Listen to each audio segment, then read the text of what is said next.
In ancient times, when the words of the prophets were taken as truths, Liriope came to bear a beautiful son by the name of Narcissus.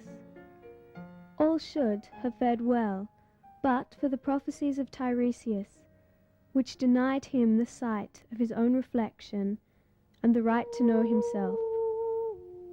The beauty of Narcissus had all around him in awe, and as he grew, so did the love of those around him. But he could not feel love in return, because he could feel nothing for himself. Until one day he met the nymph Echo. Echo had not a voice of her own to use as she chose, but a voice that must echo all those around her. When Narcissus spoke, Echo must repeat his words back to him, and in so doing, she gave him the only true reflection he had ever had of himself.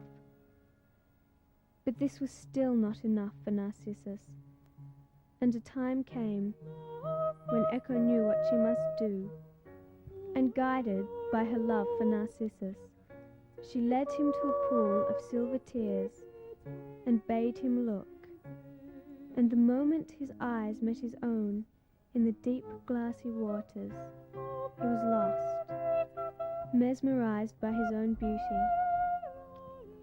Echo tried once to rouse him, then tried no more, for she could see he was lost in his own beauty, as she too had been. For days and weeks, Narcissus sat and stared, not daring to move, not to eat or sleep, nor hardly breathe. And slowly, the life began to drain from him, and his beauty left in its wake a gaunt, deathly figure. So grieved did Narcissus become at the loss of beauty and the final realization of aloneness, and at the loss of Echo, who had loved him for more than beauty alone.